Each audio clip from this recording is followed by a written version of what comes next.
Mesdames et messieurs, chers amis, chers abonnés, bonjour et bienvenue dans ce nouveau numéro de nos discussions sartoriales. Alors, comme vous pouvez immédiatement le constater, nous ne sommes pas dans notre environnement habituel, nous ne sommes pas dans notre configuration habituelle, puisque nous n'avons pas avec nous notre équipe de tournage, nous n'avons pas nos multicaméras, nos rails de travelling, notre éclairage un peu sophistiqué, tout ce qui fait l'identité visuelle de cette chaîne YouTube.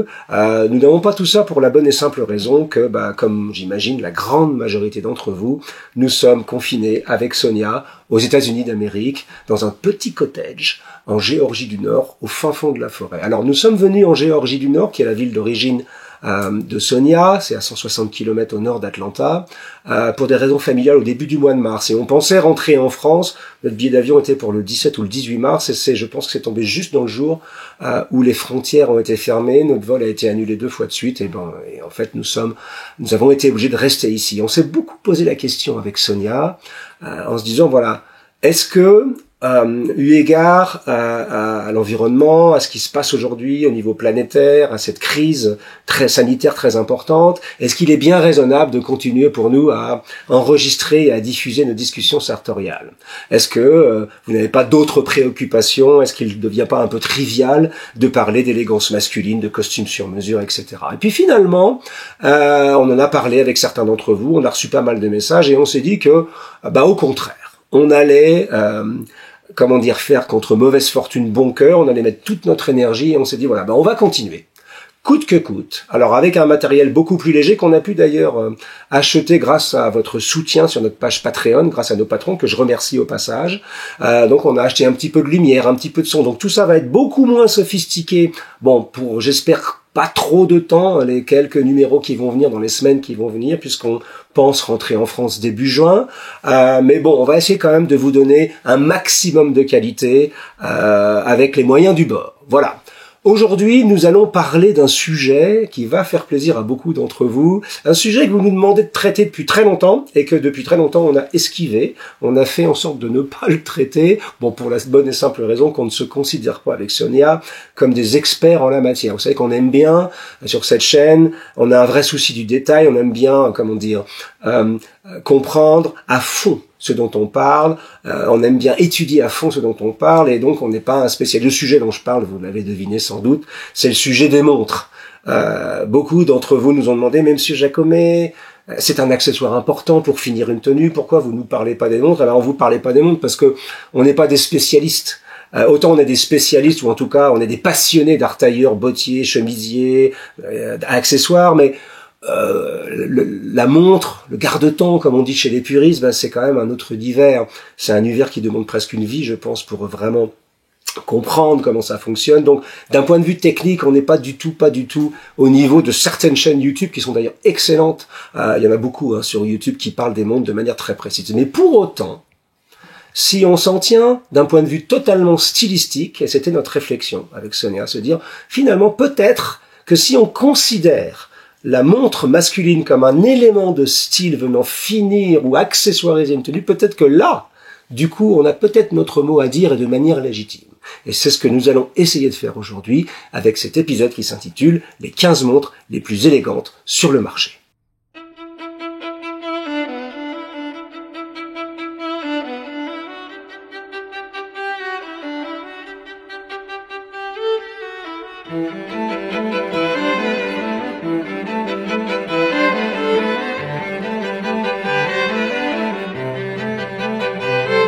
Alors évidemment, quand on parle des 15 montres les plus élégantes sur le marché, ce sont les 15 montres les plus élégantes selon nous. Parce que évidemment, surtout en matière d'horlogerie, comme en matière d'élégance en général, tout est une affaire de goût, tout est une affaire de sensibilité. Enfin, on a quand même essayé d'aller assez loin dans l'exercice et de sélectionner 15 montres dans différentes gammes de prix allant, on va dire, du abordable en dessous de 2000 € vers 1500 € à peu près, jusqu'au complètement inabordable, à des montres qui ont des prix absolument stratosphériques, en gardant bien à l'esprit que l'idée qui nous a guidés dans cette sélection, c'est vraiment la notion de style et d'élégance, et pas de spécificité technique. Alors, démarrons tout de suite par la montre numéro 1. Alors je mets mes lunettes, voilà, et je vais regarder les montres en même temps que vous. Excusez-moi, je vais regarder les montres en même temps que vous. Et on va commencer par la montre numéro 1, qui est une montre qui nous vient d'Allemagne. Alors c'est vrai, quand on parle d'horlogerie, on pense à la Suisse immédiatement, mais l'Allemagne n'est pas loin derrière. Et il y a une ville en Allemagne, qui est la ville de Glashütte. C'est une ville qui se trouve dans la région de Saxe, et qui est assez célèbre. D'ailleurs, si vous vous intéressez au monde, Glashütte, tout de suite ça résonne dans vos oreilles, ça veut dire quelque chose. Il y a de très très belles et très célèbres manufactures à Glashütte. Et la première manufacture, d'ailleurs au passage, Glashütte c'est assez intéressant, parce que j'ai découvert en préparant cette sélection que Glashütte, qui est le nom d'une ville donc, était une appellation contrôlée. C'est comme les vins chez nous. Vous savez, pour avoir le droit de mettre, je sais pas moi, Pommard ou Nuit Saint-Georges sur une étiquette de vin, mais il faut que vos vins soient produits dans une certaine zone délimitée, ce qu'on appelle une appellation contrôlée. Ben, c'est la même chose pour les montres en Allemagne, puisque pour avoir le droit d'écrire Glashütte sur un cadran de montre, il faut que, je crois que la règle, c'est que plus de 50% de la montre soit fabriquée ou soit produite dans la ville de Glashütte.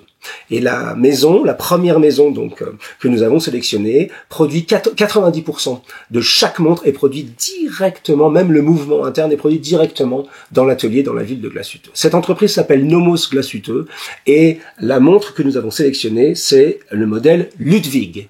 Voilà, donc comme vous pouvez le voir, ce modèle Ludwig est un très joli modèle. C'est simple, c'est joli, avec ses chiffres romains, avec une petite touche d'originalité, ses aiguilles bleues, c'est très sobre. Vous allez voir, on est très, comment dire, avec Sonia, attiré par les montres ultra plates. On n'aime pas les gros calibres comme ça. Et d'ailleurs, vous verrez que dans notre sélection, il n'y aura pas très peu de chronomètres, très peu, voire pas du tout de montres sport. On est vraiment sur des montres habillées. Et dans ce registre des montres habillées, on aime beaucoup les montres ultra plates. C'est joli. C'est pas très cher, hein. C'est pas très cher.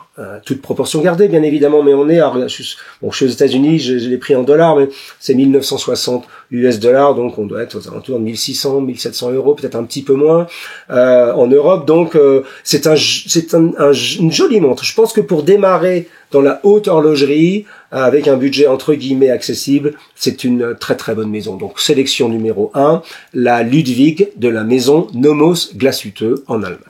Passons maintenant à la montre numéro 2, et je vais le faire en même temps que vous, et là on arrive, alors on va dire en France et en Suisse en même temps, puisqu'évidemment il s'agit de la maison Cartier, la fierté, ce grand groupe de luxe. Quand on parle de Cartier, on pense à bijoux, mais on pense aussi à montres. D'ailleurs, je me souviens que mes premiers émois en termes d'horlogerie, c'était il y a longtemps, quand j'étais au mariage d'un de mes amis, on lui avait offert pour son mariage une montre, un Cartier.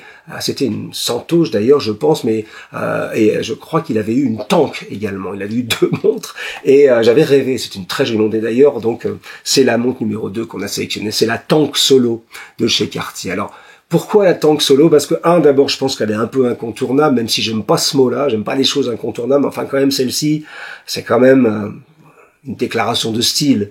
C'est quelque chose, enfin, c'est pas anodin d'avoir cette montre au poignet avec ses gros chiffres romains, avec ce cadran rectangulaire. Enfin, c'est très joli avec cette, cette ambiance un peu art déco. Enfin, pas un peu d'ailleurs, complètement art déco, qui est un peu l'identité de Cartier en termes d'horlogerie. Voilà. On trouve que c'est beau. Ça reste dans des zones relativement abordables. Alors évidemment, quand je dis abordable, je veux simplement dire que peut-être qu'à l'échelle d'une vie, c'est pas complètement déraisonnable de faire l'acquisition d'une montre de cette classe. Voilà. Donc c'est notre sélection numéro 2, c'est beau, c'est bien fait, c'est joli, c'est la montre Tank Solo de chez Cartier. Alors passons maintenant à la montre numéro 3, et nous arrivons là du coup de plein pied en Suisse avec une maison que beaucoup d'entre vous affectionnent, je le sais, notamment pour les modèles très célèbres, les Speedmaster et la Seamaster, alors qu'on n'a pas sélectionné parce que ce sont des montres plutôt sport, et cette sélection est plutôt des montres habillées. C'est bien sûr la maison Omega. La maison Omega est célèbre pour plein de raisons, parce qu'elle fait des très belles montres,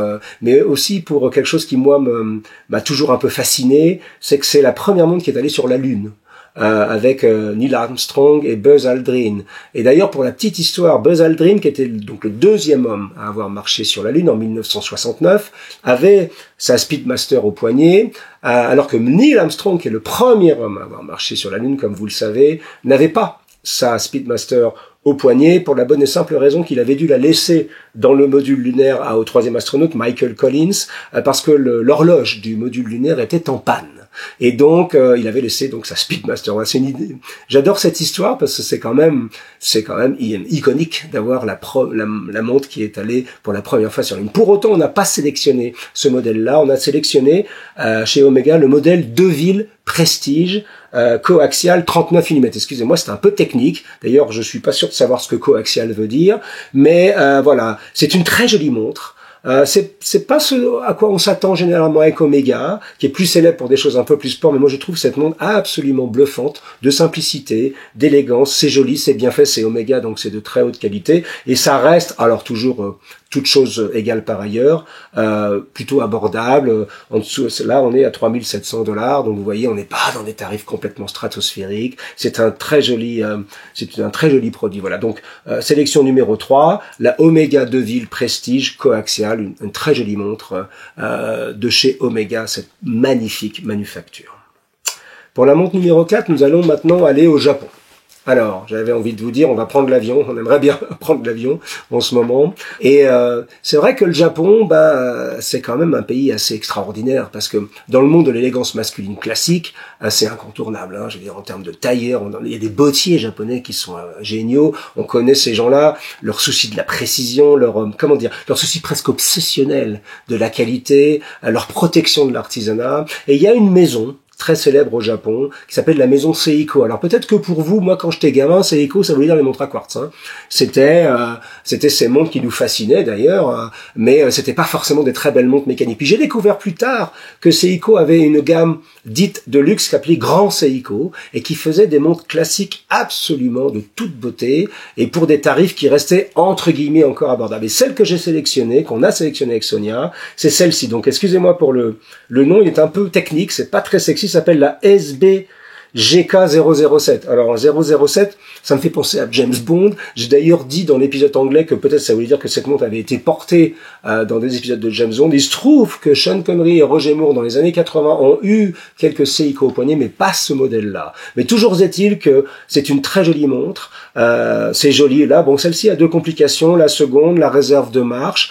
Voilà, j'en ai vu dans la vraie vie des Seiko, c'est bluffant, c'est joli, c'est bien fait, et il y a cette, il y a l'esprit japonais à l'intérieur de ça, c'est immaculé, il y a rien d'ostentatoire, voilà, on est à $6 900, donc j'imagine 6 000 €, entre 5 et 6 000 €, donc bon, on commence à rentrer dans des zones qui sont des montres de luxe, mais tout de même, on n'est pas totalement, c'est pas complètement déraisonnable de penser acquérir une montre comme ça durant une vie. Alors donc, c'est notre choix numéro 4, la Grand Seiko, je vais essayer de le dire bien, SBGK007, c'est une montre que j'adore. Pour la montre numéro 5, on va revenir en Suisse, puisque dans le monde des garde-temps, la Suisse n'est jamais loin, et on va chez Jaeger-LeCoultre. Alors Jaeger-LeCoultre est très célèbre évidemment pour son modèle reverso, pour la petite histoire, parce que vous savez que j'aime bien les petites histoires, j'aime bien fouiller toujours ce qu'il y a derrière, en termes d'artisanat, mais également en termes de tradition. La montre reverso est cette montre qui se retourne, et en fait, elle a été inventée, je crois, pour les joueurs de polo à l'époque. Vous savez, ce sport que se joue à cheval, qui est un sport assez, exigeant, assez brutal, enfin brutal, c'est pas le mot, mais qui a des chocs. Et donc les joueurs de polo qui aimaient garder leur montre, je ne sais pas pourquoi d'ailleurs, ils la laissaient pas au vestiaire, retourner leur montre pour la protéger tout simplement. Donc ça a donné naissance à la reverso. Et puis après, Jaeger-LeCoultre a fait un petit tour de magie comme ça, de passe-passe que j'adore, et il a fait ce qu'on appelle la reverso duo-face. C'est celle qu'on a sélectionnée, et c'est donc la reverso classique médium, parce qu'il existe différentes tailles. Moi j'aime bien les proportions relativement, raisonnable, et la duo-face, donc c'est une face que vous portez, une face dite de jour, c'est-à-dire très jolie montre, business, vous pouvez porter ça dans différentes situations, c'est très joli, c'est très simple, alors rien d'extravagant, mais la magie c'est hop, vous la retournez, et pour le soir, le cadran devient noir. Donc littéralement, vous avez deux montres dans une seule montre, il y a deux montres, et j'aime bien cette idée-là, que votre montre vous accompagne dans toutes les occasions de la vie, de jour pour les occasions un peu business ou même décontractées, et puis le soir, hop, vous la retournez avec un cadran noir, ça fait tout de suite habillé, vous pouvez porter ça avec un smoking, vous portez ça avec un costume, enfin bref, je trouve que c'est très joli, c'est notre choix numéro 5, c'est la Reverso classique médium duo face petite seconde, on est, bon, je vais arrêter de parler de prix, peut-être après celle-ci, on est encore vers $8 000, quelque chose comme ça, donc là on commence à rentrer vraiment dans des garde-temps exceptionnels, mais c'est vraiment, vraiment très très beau, donc cette Reverso de chez Jaeger-LeCoultre. Pour la montre numéro 6, nous restons en Suisse et nous allons chez la montre dont j'ai parlé sur Parisian Gentleman en 2009. Vous vous rendez compte, ça fait 11 ans maintenant. Et en 2009, je me souviens, même si je me sentais pas du tout, légitime pour parler de montre, j'avais quand même eu un coup de cœur. C'est la maison Blancpain. Et je me souviens, j'avais essayé dans une boutique Blancpain, je m'étais aventuré, je m'étais risqué dans une boutique Blancpain, en sachant que j'avais pas les moyens de l'acheter d'ailleurs, et j'avais essayé donc cette montre qui s'appelle la Villeray classique. Et j'adorais cette montre, et je l'adore toujours, parce que je trouve que c'est une épure géniale. C'est une montre, c'est classique, extrêmement classique, c'est presque même, c'est une épure totale. Bon, certains modèles ont juste les aiguilles, certains modèles ont la trotteuse, d'autres modèles ont le guichet, c'est là où on met la date, mais enfin, c'est la montre ultra plate, pour moi, une des montres ultra plates de référence, et je trouve ça très joli. Alors là, on n'est pas dans l'ostentation, on est toujours dans la discrétion, mais je trouve que vous mettez cette montre au poignet, justement le fait qu'elle soit très discrète, et très peu compliqué entre guillemets, en fait un objet vraiment très intéressant stylistiquement parlant. Donc c'est notre choix numéro 6, c'est la maison Blancpain et c'est la montre Villeray ultra plate. Passons maintenant à la montre numéro 7. Alors la montre numéro 7, je l'adore. Alors je vous l'ai déjà dit pour la grande Seiko, je crois. Bon, je les adore toutes, hein, évidemment, mais celle-ci particulièrement. Alors, d'abord, son nom est très étonnant parce que la première fois qu'on m'a montré cette montre, d'ailleurs, c'était au poignet de mon ami Luca Rubinacci, que les gens qui suivent le monde sartorial connaissent bien, originellement de Naples, mais on l'avait rencontré à Milan, puisque Rubinacci a aussi un atelier et une très belle boutique Via Gesù à Milan. Et Luca portait cette montre au poignet qui est de la maison Parmigiani. Alors je me suis dit, tiens, Rubinacci, ça sonne bien avec Parmigiani, donc c'est peut-être une montre italienne. Et en fait, bon, vous voyez, mes connaissances étaient déjà assez limitées en termes d'horlogerie. Et en fait, je me suis aperçu tout bêtement, je me suis rendu compte qu'en fait, c'était une montre suisse. Parce que la Suisse, c'est un pays intéressant. C'est un petit pays, mais qui est très intéressant, mais qui est complexe linguistiquement. On parle français autour de Genève, on parle allemand autour de Zurich, et on parle italien dans certaines régions, et on a même un quatrième endroit où on parle le suisse roman, qui est un dialecte, et je pense même qu'il y a différents dialectes, donc c'est assez complexe en Suisse. Toujours est-il que Parmigiani Fleurier, c'est le nom de la maison, et le modèle que j'ai sélectionné, que j'adore, qui est l'un des premiers qui m'est venu à l'esprit lorsque j'ai parlé d'une sélection de montres, c'est la Parmigiani Fleurier Tonda 1950. Alors, je l'adore. Pourquoi? Parce que 1950, moi je suis né en 1963, donc j'ai pas vécu les années 50, mon papa les a vécues, et je me souviens avoir vu des images, des photos, et cette époque-là, et je trouve que cette montre ressemble aux années 50. Je ne sais pas comment l'expliquer, cette après-guerre avec c'est joli quoi. Il y a vous voyez les aiguilles sont un petit peu plus épaisses. Enfin voilà, je trouve qu'il y a beaucoup de style. C'est une très jolie montre et voilà, ça je dois vous l'avouer, j'aimerais bien me l'offrir un jour si j'ai les moyens. Bon, allez, on est encore en dessous de $10 000, on est en 7-8 000 euros, j'imagine. Je pense qu'on peut même la trouver d'occasion pour beaucoup moins. C'est peut-être l'une des montres que je m'offrirai dans le futur. Donc, choix numéro 7, la Parmigiani Fleurier Tonda 1950. Absolument génial, j'adore. Passons maintenant à la montre numéro 8. Et pour cette montre, nous allons revenir à la case départ. On va pas toucher 20 000 francs, c'était ça au Monopoly, 20 000 francs. Non, on va plutôt dépenser d'ailleurs 20 000 euros, un petit peu moins d'ailleurs en l'occurrence. Enfin, moi je peux pas m'offrir cette montre-là. Enfin, bref, nous revenons à Glashütte.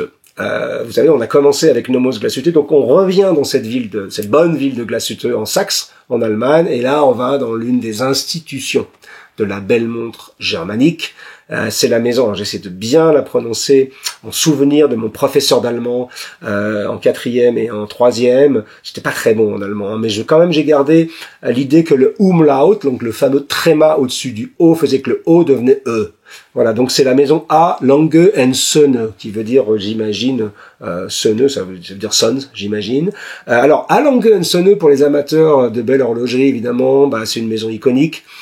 C'est une maison qui fait des montres très belles, généralement à des tarifs plutôt stratosphériques, avec des grandes complications, etc. Et quand je me suis dit, tiens, il faut quand même que je sélectionne quelque chose chez Lange & Söhne, parce que c'est une très belle maison, j'ai décidé de m'affranchir des prix, et de me dire, voilà, je regarde pas les prix, puisque de toute façon, cette sélection ne m'engage pas en tant que client, et je vais choisir celle qui esthétiquement me plaît le plus.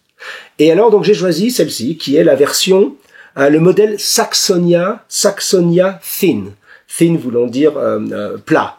Et comme vous voyez, hein, je suis obsédé par les montres ultra plates. J'aime pas les grosses montres qui dépassent trop du poignet. Et donc cette montre-là, je l'ai choisie en or rose. C'est très beau. C'est voilà, c'est une épure. Hein, là, il y a juste les 2 aiguilles, mais je trouve que c'est d'une élégance folle, dingue. Et alors, ma surprise a été que lorsque j'ai quand même, à la fin, j'ai regardé les prix quand même, je me suis dit bon, je vais sélectionner une montre, je vais quand même savoir à peu près combien ça vaut. Eh ben, je me suis rendu compte que cette montre a été lancée en 2016, donc assez récemment. Et l'idée de Lange & Söhne avec cette montre, c'était justement de proposer une montre entre guillemets d'entrée de gamme, abordable. Alors évidemment abordable selon les critères d'un Lange & Söhne. Hein. Donc on est, je crois, aux alentours de 15 000 €, quelque chose comme ça. Mais dans le monde de Lange & Söhne, c'est considéré comme abordable. Alors c'est rigolo parce que, vous voyez, je me suis affranchi des tarifs et finalement celle que je préfère, c'est la plus simple.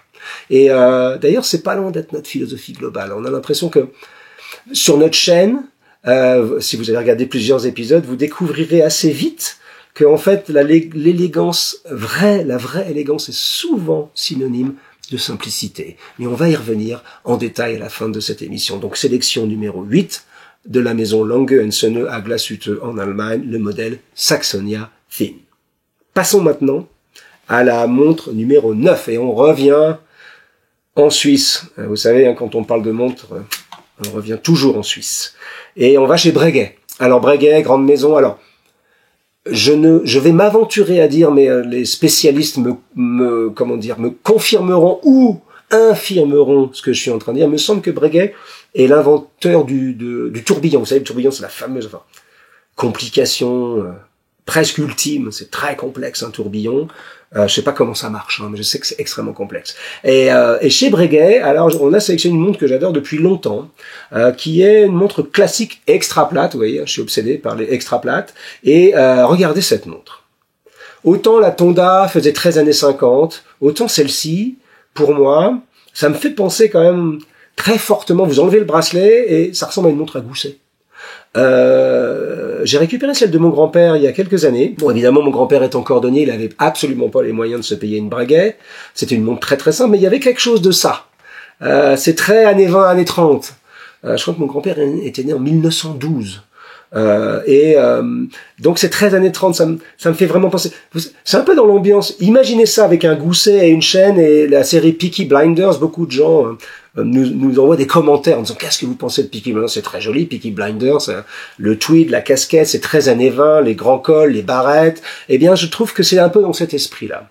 Et là, Breguet, donc, au poignet, c'est une jolie montre. Il y a vraiment, alors, c'est un peu plus typé, à mon avis, que ce qu'on vous a présenté jusqu'à présent.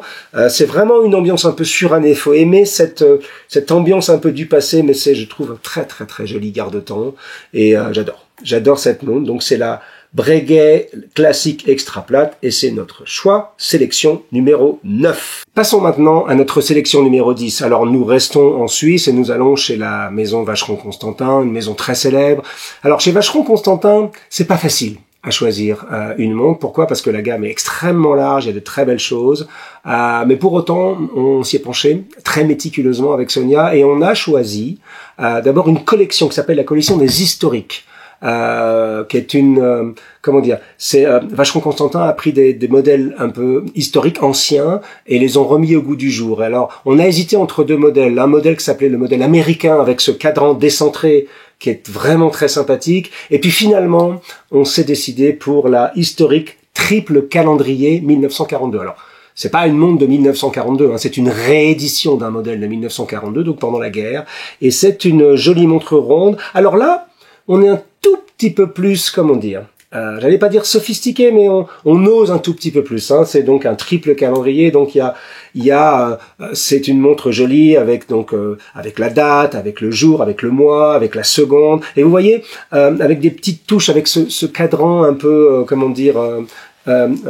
blanc cassé.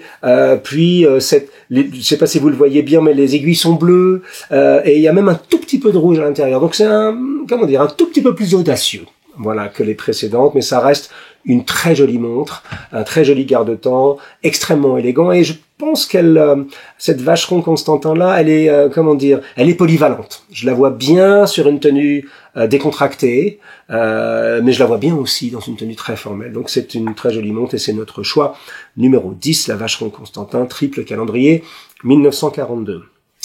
Pour la montre numéro 11, j'imagine que beaucoup d'entre vous attendaient que ce nom arrive dans cette sélection. Évidemment, nous allons nous diriger, je vais le faire en même temps que vous, vers une institution de la jolie montre. Alors évidemment, toutes les entreprises les entreprises d'horlogerie qu'on a citées sont célèbres jusqu'à présent, enfin celle-ci particulièrement l'est, c'est la maison Patek Philippe, donc en Suisse. Alors moi, Patek Philippe, évidemment, hein, les passionnés de montres, beaucoup de passionnés de montres ne jurent que par Patek, et j'ai même entendu dire certaines personnes que n'importe qui se dit collectionneur de montres doit posséder une Patek Philippe. C'est sans doute vrai. D'ailleurs, vous remarquez que on n'a pas sélectionné de Rolex pour l'instant, et vous verrez qu'on n'en sélectionne pas.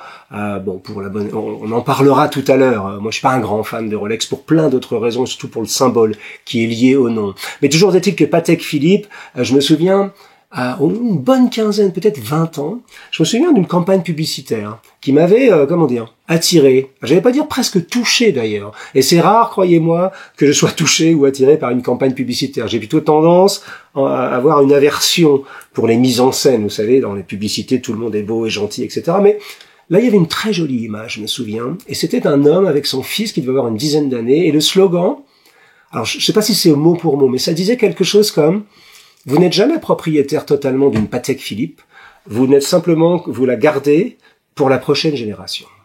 Et je trouvais ça assez joli dans le message. C'était cette notion de, parfois, on peut faire l'acquisition de choses, pas seulement pour l'objet, mais pour aussi ce qu'il communique, ce qu'il transporte. Cette notion de transmission, cette notion de longévité, qui pour nous aussi veut dire cette notion d'élégance un peu...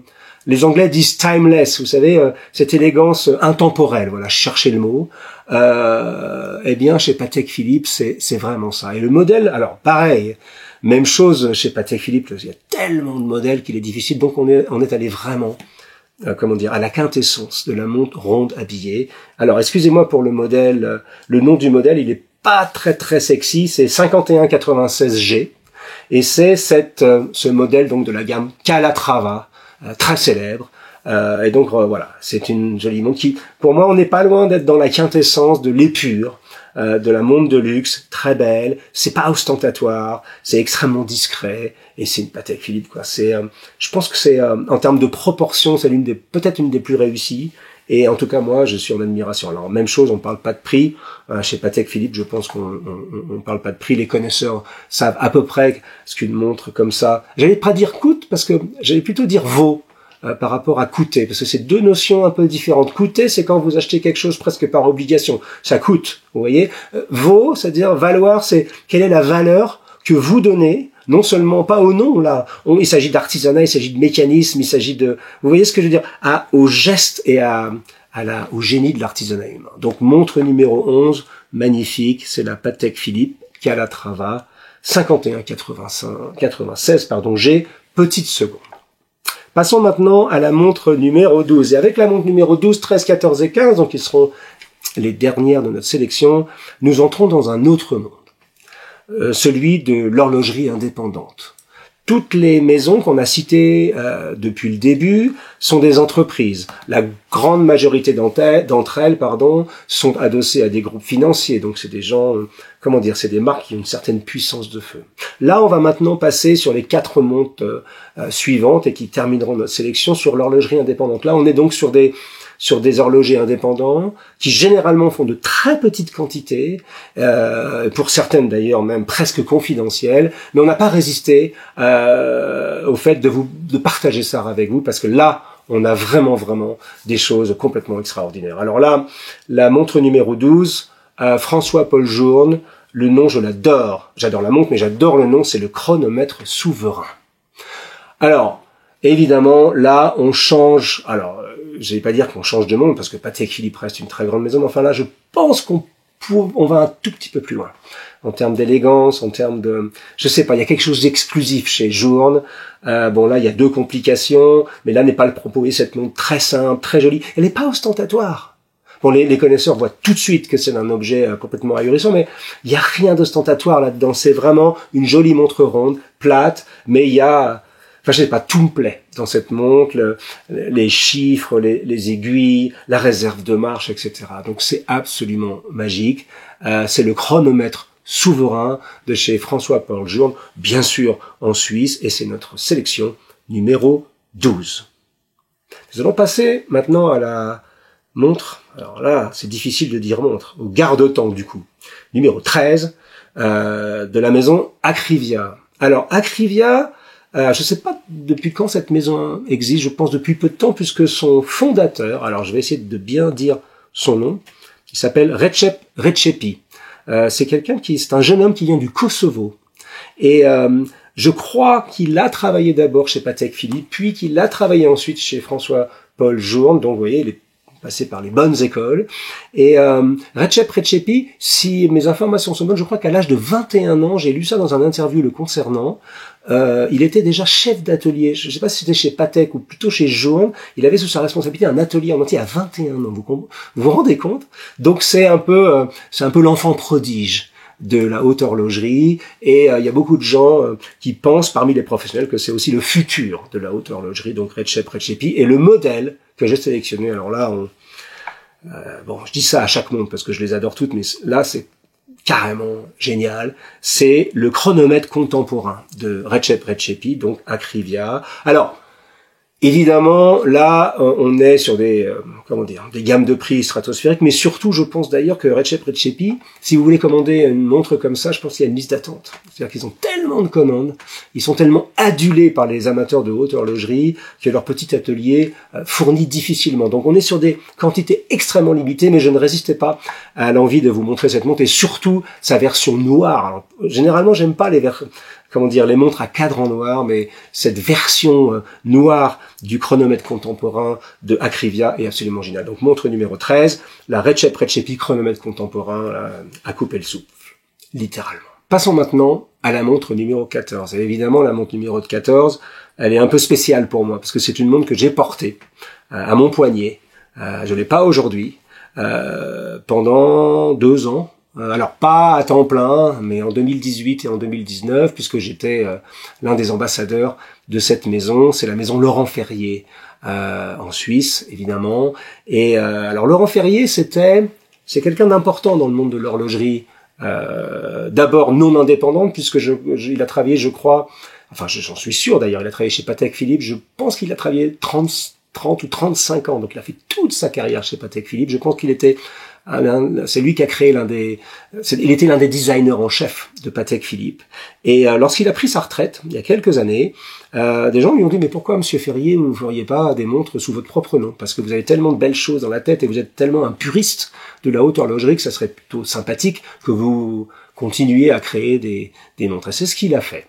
Et la montre que j'ai eu la chance de porter, on va vous montrer quelques images, en 2018 et 2019, elle s'appelle le Galet classique tourbillon double spirale. Alors, tourbillon double spirale, c'est une extrême complication. Je ne vais pas vous l'expliquer pour la bonne et simple raison que je ne sais absolument pas ce dont il s'agit.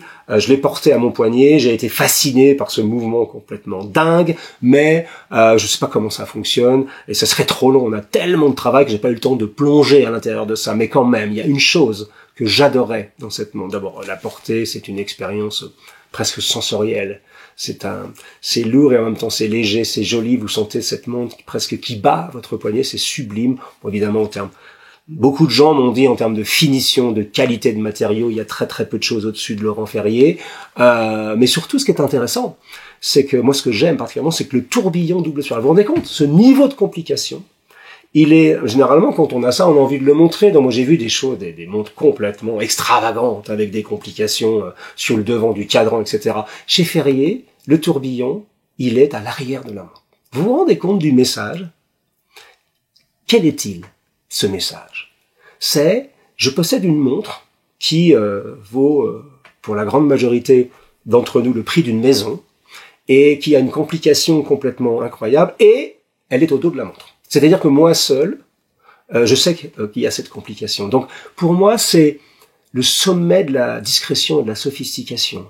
Ça n'a rien de, d'ostentatoire. C'est comme la grande mesure, encore une fois, de l'art tailleur.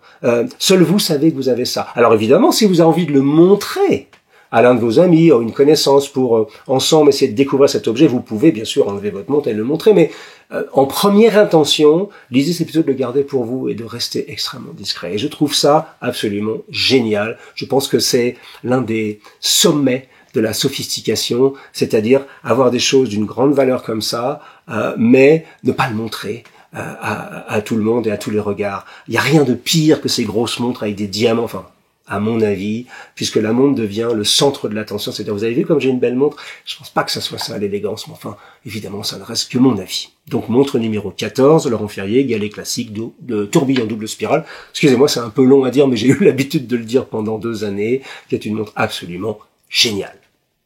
Et nous arrivons maintenant à la montre numéro 15. Et alors, là, on arrive à... Bon, ok. Pour moi, peut-être l'une des plus belles montres au monde, pas que pour moi d'ailleurs, pour de nombreux connaisseurs. Il me semble qu'en termes d'épure, en termes de classicisme, en termes de proportion, c'est quasiment indépassable, et surtout le nom de cette montre dit tout. Pour moi, c'est la Philippe Dufour, la Simplicity. Alors évidemment, les connaisseurs, les gens qui s'intéressent un peu au monde des montres et des garde-temps, ont entendu parler de la Simplicity. C'est, c'est un des chefs-d'œuvre de l'art horloger des 20-30 dernières années. Alors, comme pour Recep Recepi, je crois que c'est encore pire concernant Monsieur Dufour. Je pense qu'il est quasiment impossible d'en obtenir une aujourd'hui, en tout cas neuve sur le marché en commande, puisqu'il y a aujourd'hui, si je ne m'abuse, une liste d'attente pour être inscrit sur la liste d'attente. Vous imaginez le concept, une liste d'attente de la liste d'attente. Donc ça veut dire en gros, si vous voulez avoir une Dufour avant 10 ou 15 ans neuf, je pense que ce n'est pas possible. Et Monsieur Dufour, c'est pas lui faire injure que de dire qu'il a quand même commencé à avoir un certain âge. Moi, d'ailleurs, dans la version anglaise de cette vidéo, je me demandais s'il travaillait encore. Parce qu'il travaille tout seul. Alors, je crois qu'il a un apprenti maintenant et un compagnon qui travaillait dans une autre manufacture qui vient l'aider de temps en temps. Mais enfin, en gros, c'est une montre qui est impossible à acheter, même si vous êtes très très riche. D'ailleurs, il y a plein d'histoires qui circulent autour de Monsieur Dufour, des gens qui voulaient lui envoyer des sommes absolument considérables. Et Monsieur Dufour, Philippe Dufour, disait toujours, non, écoutez, moi je travaille à mon rythme, hein, je fais pas beaucoup de montres, donc vous pouvez garder votre argent et vous me mettez sur la liste d'attente. Pas de passe-droit. Donc, on peut encore trouver des Simplicity de Philippe Dufour aux enchères. Alors là, je vous parle pas des prix, ça a explosé. Il y a des prix qui montent à des sommets pour une montre. Voilà. La Simplicity, pour moi, c'est peut-être l'une des plus belles montres au monde. C'est une montre que je n'ai jamais vue en vrai. Figurez-vous. Toutes les autres, quasiment, je les ai vues. Celle-ci, je l'ai jamais vue. Mais je suis complètement en admiration devant cet acte. J'aime cette notion que peut-être l'une des plus belles montres au monde est ce nom de Simplicity. Ça fait un peu un pied de nez à ces montres, cette espèce de surenchère un peu m'as-tu vu de ces montres ultra compliquées avec des grosses complications, avec des diamants autour, avec des choses qui moi ne sont pas mon goût. C'est pas ma sensibilité, c'est pas ma définition de l'élégance. Philippe Dufour, la Simplicity, c'est exactement ma définition de l'élégance. Voilà, j'espère que cette sélection, encore une fois totalement subjective, vous aura été agréable, vous aura donné de l'inspiration. Je ne peux pas finir cet enregistrement sans souhaiter la bienvenue à nos nouveaux abonnés. Nous avons reçu depuis Je crois que nous avons mis en ligne notre dernier numéro sur les étapes de la grande mesure tailleur. C'est une vidéo qu'on a mis en ligne une dizaine de jours à peu près. Nous avons engrangé plus de 5500 nouveaux abonnés grâce à cette vidéo. Et donc voilà, c'est absolument génial, c'est étonnant. Nos chaînes ont un succès auquel on s'attendait pas. On a, je crois, 91 000 abonnés sur la chaîne anglaise. On vient de passer la barre des 50 000 abonnés sur la chaîne française. Et surtout, il y a une chose donc bienvenue à ces nouveaux abonnés. J'espère que vous allez continuer à nous suivre. Il y a une chose que j'aime beaucoup aussi dans toute cette aventure avec Sonia qu'on a sur YouTube, c'est que notre chaîne est devenue aussi un lieu de débat. Certains épisodes ont 500, 600, 700. Je crois qu'il y a même un épisode sur les souliers qui a plus de 1000 commentaires. Donc non seulement on espère vous donner de l'inspiration, mais en plus c'est devenu un lieu de débat et d'échange courtois. D'ailleurs, on reçoit des commentaires en disant dis donc, c'est bizarre sur YouTube. Généralement, c'est toujours un peu vulgaire. Les gens s'entretuent et s'insultent, etc. Chez nous, pas vraiment. On essaye de garder une étiquette et c'est devenu vraiment un lieu de débat dont on est très très fiers. On compte 500, 600 commentaires. Donc, non seulement vous regardez les vidéos, mais en plus vous avez une somme d'informations extraordinaires sous chaque vidéo. Donc, sur celle-ci, évidemment, je vous attends. Si vous avez... Alors, évidemment, j'aurais pu parler d'autres marques. J'aurais pu parler, je les avais notées d'ailleurs, de Eishi Crader, génial, au Japon.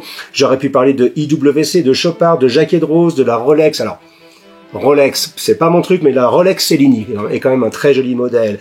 Girard Perregaux, Audemars Piguet, évidemment, H. Moser, Monsieur Voutilainen, Roger W. Smith, fantastique horloger en Grande-Bretagne, qui est l'élève de Georges Daniel. Bon, j'aurais pu parler de tous ces gens-là. Malheureusement, il fallait faire des choix. Voilà. Donc, c'était, selon nous, les 15 plus belles montres sur le marché. Je vous donne rendez-vous pour notre prochain numéro de nos discussions sartoriales. Et d'ici là, s'il vous plaît, prenez soin de vous. Faites bien attention, prenez soin de vous et de vos proches, et à très bientôt mes amis. Au revoir.